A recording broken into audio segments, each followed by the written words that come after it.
Hi guys, and welcome back for another video. So I'm going to show you my stage 1 engine service for the Ford Puma engine. Now this is Racing Puma number 166. It actually says 117 on the inlet manifold. I'm not sure what the story is behind that, but never mind. So I'm going to strip the engine down, clean it down, change a load of parts. Of course I'm going to retension the cams and change the water pump. Now there's a load of cleaning to do on this. There's oil and gunk, and I think the inlet gaskets gone slightly faulty as well. So busy couple of days on this. Hope you enjoy the video. Here we go.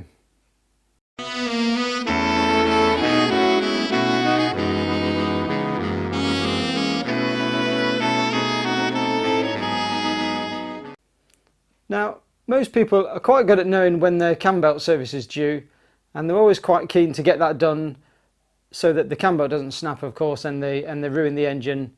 But it always amazes me, the cam belt usually is in pretty good condition, and it's usually the least of the issues that I get when you take these out and you have a closer look at them.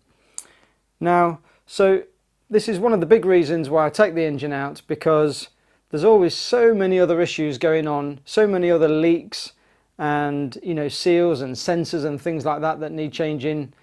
The cam belt actually is the easy bit, just changing that bit. So I'm going to give this engine a real good clean down and see what we find. Here we go.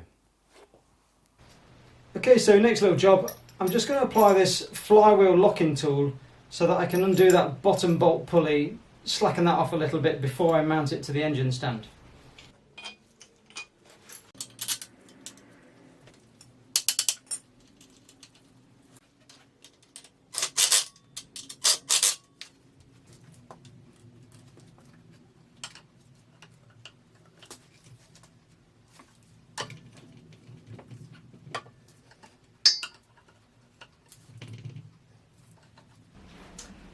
Okay, so next I'm going to remove the clutch and the flywheel so I can mount it onto the stand, and also I'm going to change that rear crankshaft retainer plate now so that when I take the sump sections off I can seal that upper sump section straight onto the new retainer. It'll all make sense a bit later.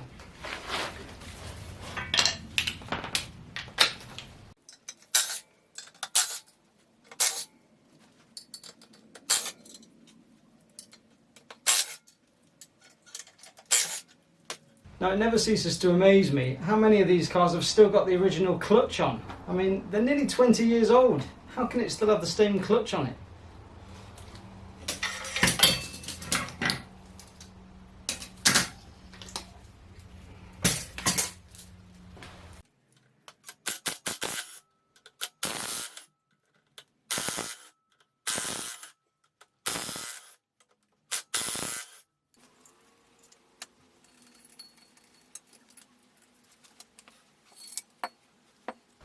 Okay, so here's the new crankshaft retainer.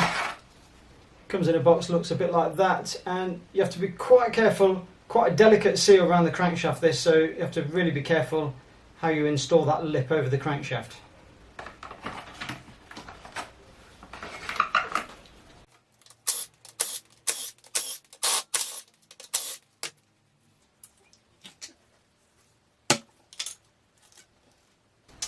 Okay, so I'm not going to put it just straight on, so I'm just going to clean around the crankshaft a little bit, make sure there's no dirt on there at all, and just clean around that where it's going to make the seal as well.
Okay, so yet another one where it's been tensioned completely wrongly again. So obviously the pin's just been pulled out all the way, and that kickback plate has just fallen back all the way, and the gap in there is way too big. Anyway, moving on.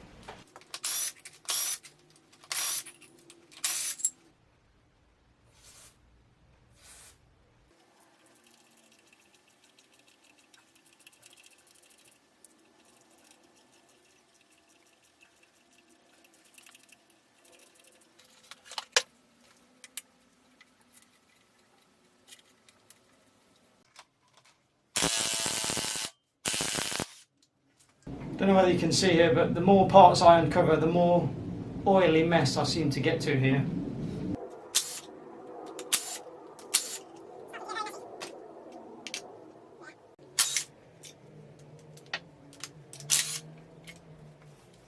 Now notice also that I'm just taking everything off. I'm not trying to hold the settings or hold it in time against the top dead center pin or anything like that, just while I change the belt, like what you often see.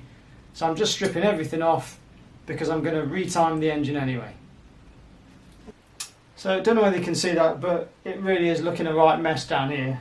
So obviously there's been a lot of weepage through that crankshaft oil seal. So a fair bit of cleaning up to do here.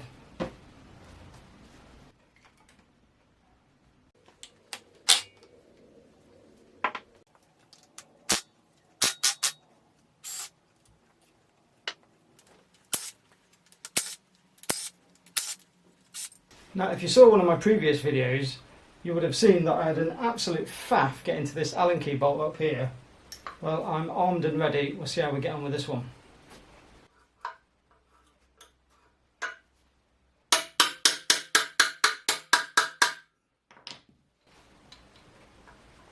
If in doubt, bang it with a hammer.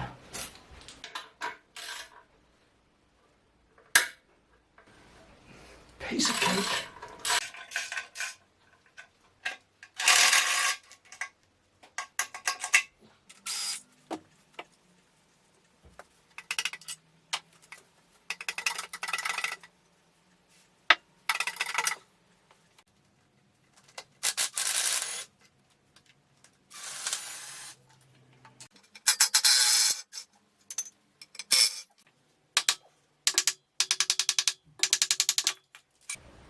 Well, it's certainly a mucky one. Right, onto the favourite bit, taking the inlet off. Now this is a bit of a faff, so we've got two 12mm nuts on either side. Now this one's easy enough to get to. This one's a real faff because the inlet pipe is in the way, so you can only get a ring spanner on there. And then there's the 10mm bolts up here. Now the middle one is a bit of a nightmare to get to. If you're going to do this job at home, don't even consider it unless you've got one of these little long reach 10mm spanners, because that is the only thing that can get in there to get at that bolt.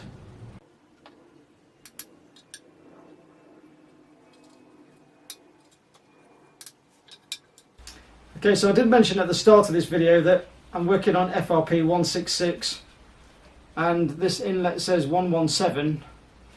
Now I don't think the engine has been out before on this car.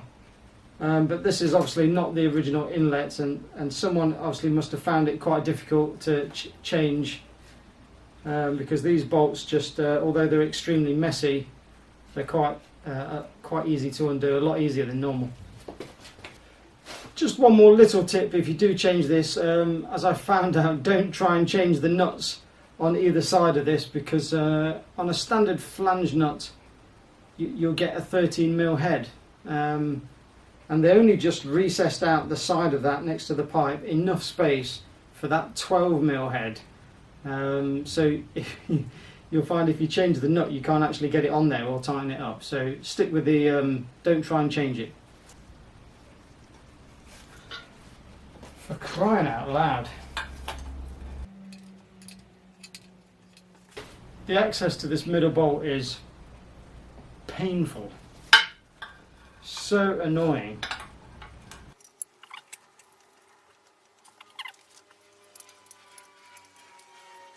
Okay, so it was getting so fiddly and time consuming to get to that bolt, I just turned the camera off. Okay, so here we go. got all the bolts out, I'm going to pull this inlet off and see how much oily issue we have going on here.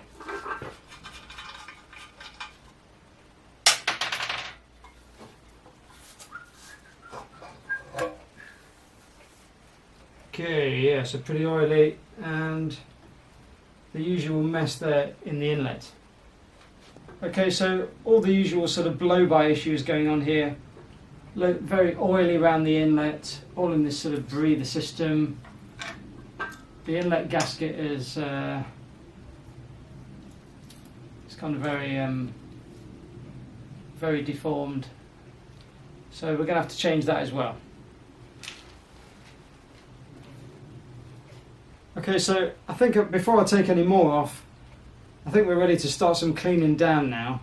So I'm just going to put some tissue in there, start to clean off some of this oily grime and see if we can get it looking a little bit nicer.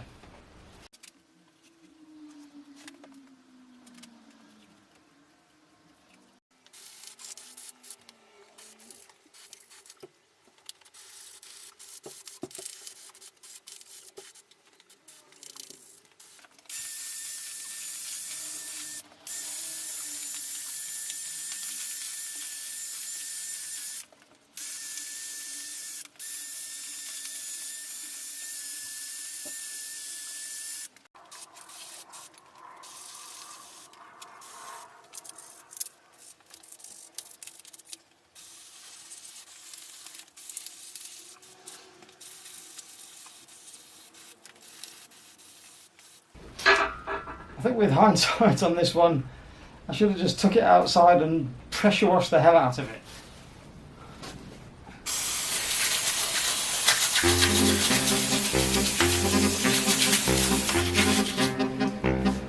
Man, this is some repugnant shit.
Okay, so I think it's time to build up the timing side of things now. So first of all, what I'm going to do, I'm just going to check where I am in relation to top dead center.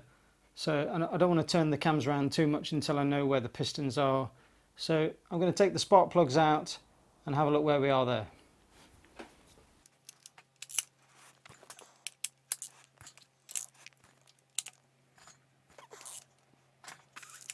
Oh, wrong plugs completely there. Then they're the kind of plugs you're getting like one of the older 1.3 Enduro engines. They are completely the wrong plugs.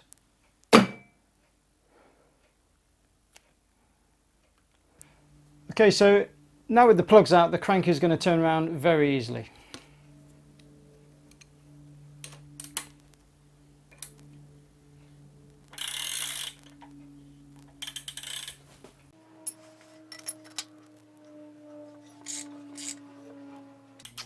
Okay, so you can see that extension bar coming back up to top dead center.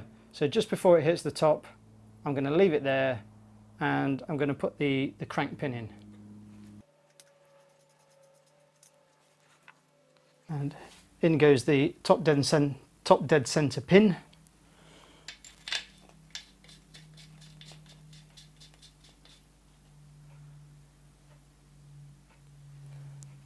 Okay, and also before I turn it right to top dead center, I'm now going to adjust the cams so that they're in the right place too.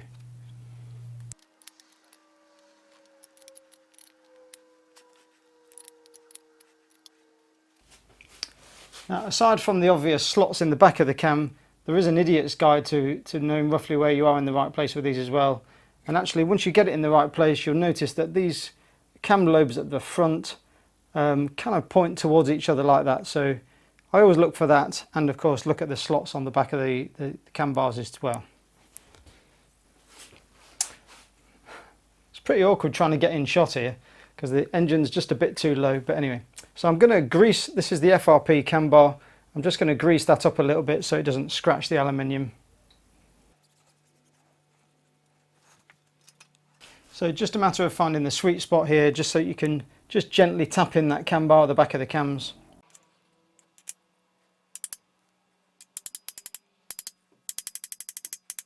Okay, so that one's fully in on the exhaust cam.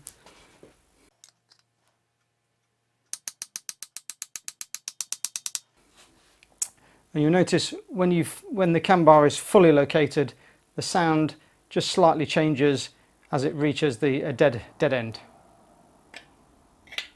Okay, so now I've got my cam bars in the correct position. Now I'm going to just take that and rest the crank web against the top dead center pin.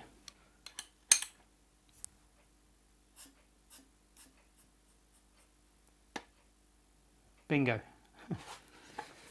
Now there was another little good job that I did here that I didn't show you on camera because I thought it kind of might look a bit weird, but so one of the other good things about having the engine on the stand is you can turn it upside down.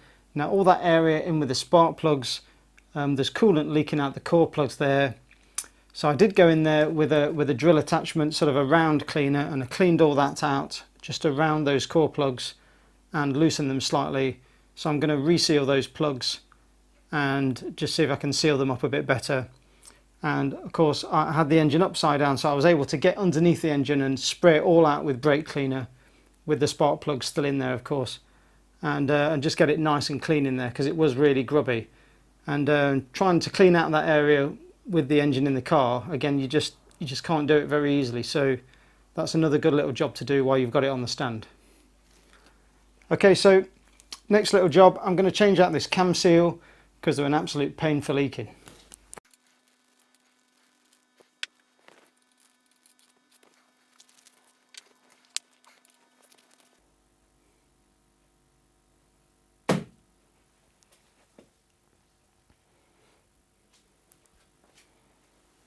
Okay, so I'm just going to get a small screwdriver and just go in there with my cloth and just clean out that recessed area in there before I put the new one in.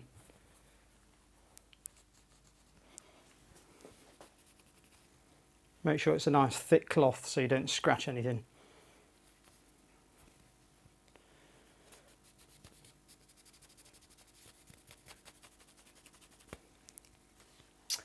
Now unfortunately the one on the other side, I'm going to have to leave that be because it's just not available anymore because it's such a specific one, specific to the VCT. So unfortunately at the moment no stock. Ouch.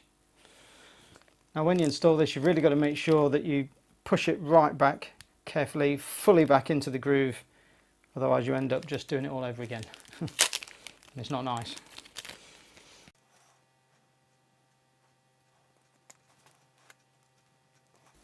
Okay, so just in that groove where the seal sits, I'm just going to clean in there as well before I put it back on.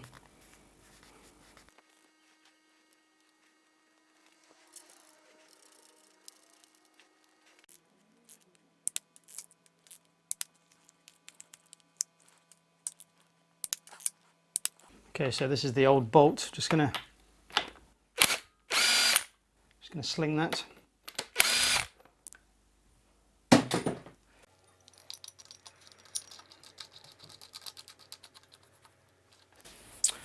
Now this is tensioned up with such a big torque. I tend to clean and just make sure that sort of surface area that mates onto that is a bit clean and dry. And also the area where the bolt sits, I tend to sort of clean that a bit as well.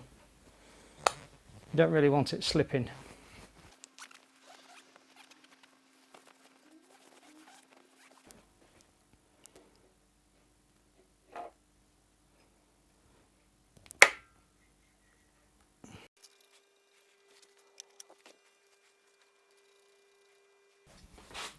Okay, so a few parts to go back on that I've already cleaned.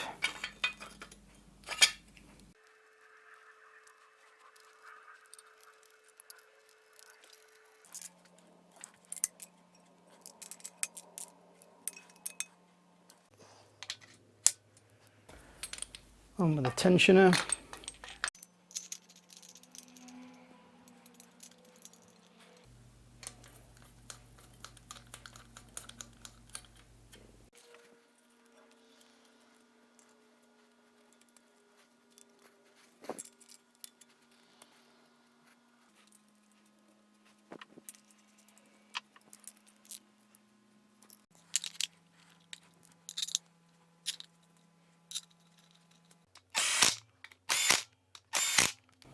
Okay, so back on with the bottom pulley now. Now I do like to just clean the front face of that a little bit because the whole thing, the whole timing and everything is held together by the pressure of the bolt against that area there. So keep it nice and clean.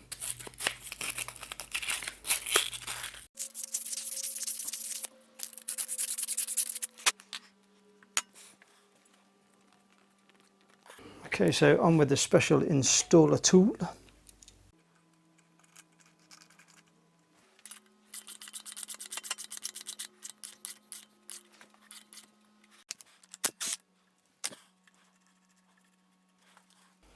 Okay, so that's the correct tool for installing the pulley back on without damaging it. So you're not supposed to use the new bolt. So here's the new bolt. Now I've just cleaned that actually with brake cleaner. Again, I don't really want a greasy bolt going on there when the whole thing is held together with the pressure of that flange on there. Okay, so just before I start tensioning that and pulling pins out, I'm actually going to go back in the spark plug area, just install my new plugs and reseal those core plugs as well.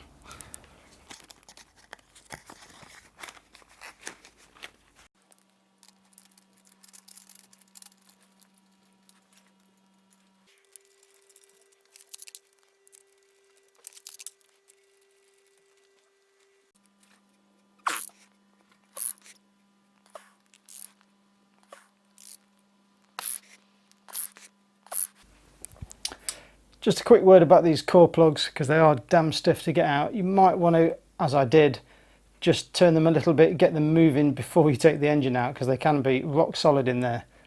I'm always a little bit scared that this is going to strip and ruin the head, but so far so good.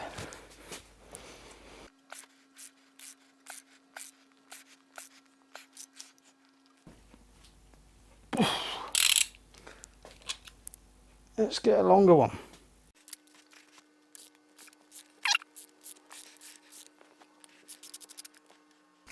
Okay, so I've got my core plugs. I just happen to have 2 in stock, which is quite handy. And these are 1007662.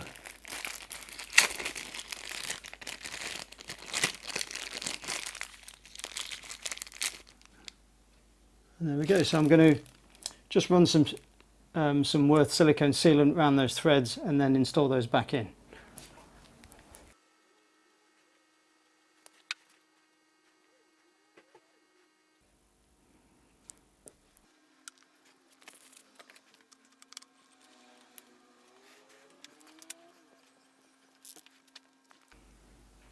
Okay, so back on track now.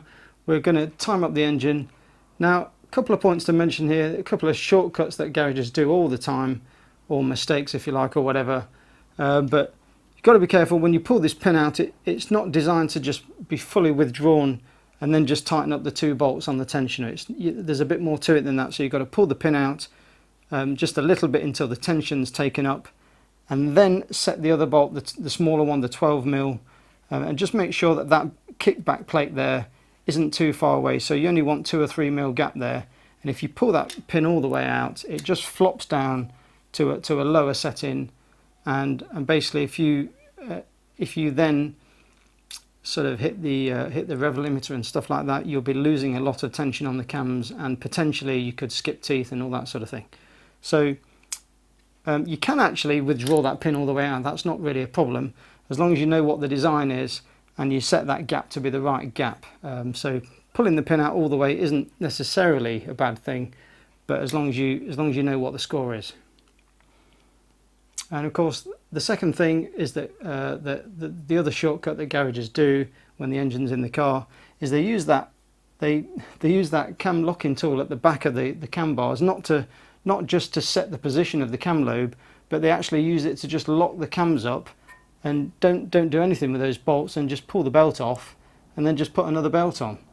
Well, okay, you might have a new belt if you do that, but you haven't actually re-timed, you haven't actually re-tensioned that critical area between the 2 cams. So, you know, if you want to re-time it and re-tension it properly, you really have got to have those finger loose, so that when you pull the pin out of that tensioner, it really does tension all the way around, and it tensions that critical area between the 2 cams.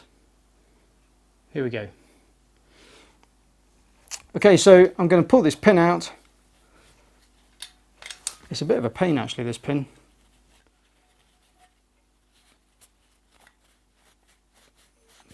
There's not exactly much to hold on, not exactly much to hold on to with this pin.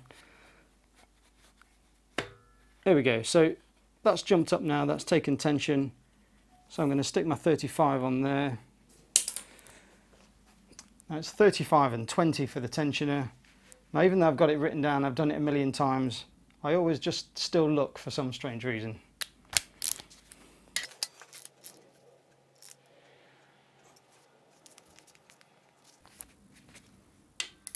Oh.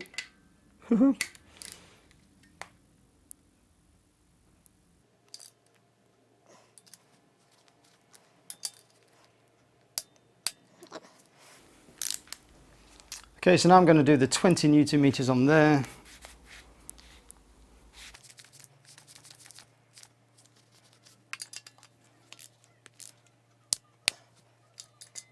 And then you can pull the pin out. Now, as I say, it's not such a big issue if you do pull the pin out fully, but as long as you make sure that that back plate, that you haven't let that flop down too much. And if you look on the gates instructions, it does tell you to look out down here and make sure that you can't see like a gap in there. Okay, so now we're on to the 60 Newton meters for the exhaust cam. Now, I've still got the cam bar in here, so you've got to be careful that you don't just turn that around, because you'll snap the cam.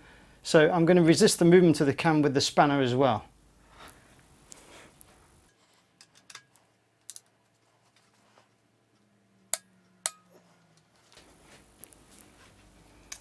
Okay, so now for the 105 on the VCT. Always a good exercise, this one. Here we go.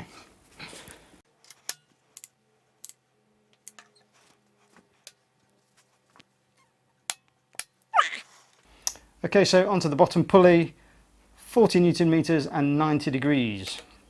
So the 40 Newton meter, I'm going to resist movement up here because I don't want it to pull on that cam.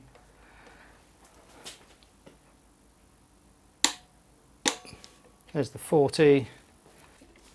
Now at this point, what I tend to do, I mean obviously you can use an angle gauge for the 90 degrees, but I think if you don't know what 90 degrees looks like, you should go back to school. So I tend to just mark a straight line using the spirit level.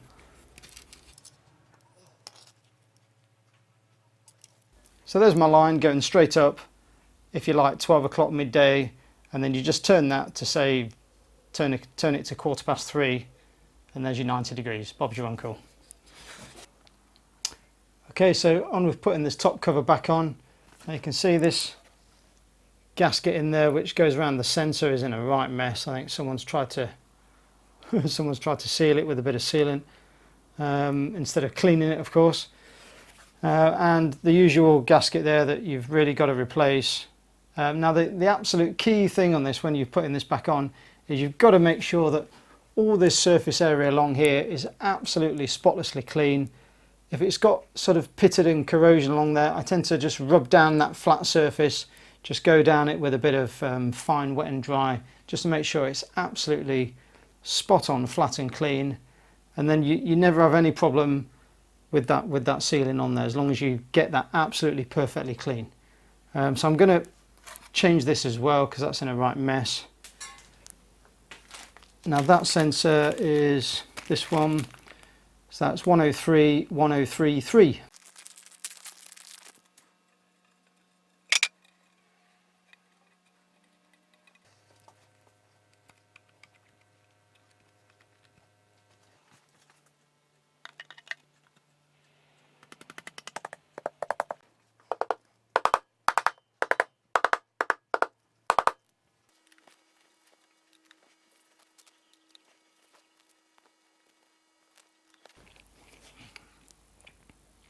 Certainly looking a lot cleaner inside there now.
Okay, so as far as work on the engine stand goes, that's it.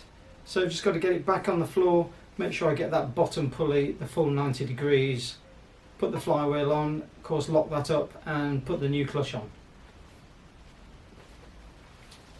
Okay, so the engine's back on the floor, so I'm ready to put my flywheel back on. Now I've skimmed the flywheel, it's got a nice skim on there because I'm going to fit a Pucker ST150 clutch, which will be quite a nice little upgrade. Now the diameter of that is 220, not 210, hence needing the skim, so I think that should feel quite nice.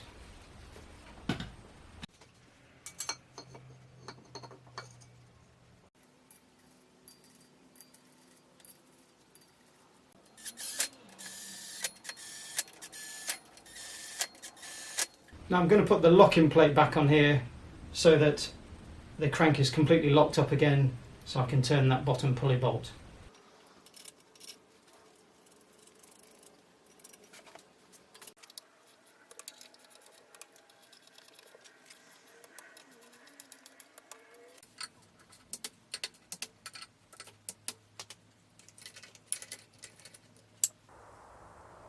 Okay, so we're all back in the car. I think it's time for a cuppa and a couple of paracetamol. Let's turn the key and see how it sounds.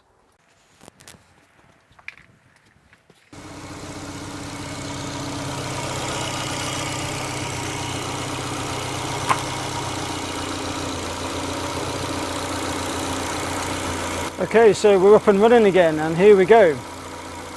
Hope you've enjoyed the video. Now if you want to receive future notifications about the videos, then please do click on the subscribe button and that little bell next to it. Thank you for watching. Bye.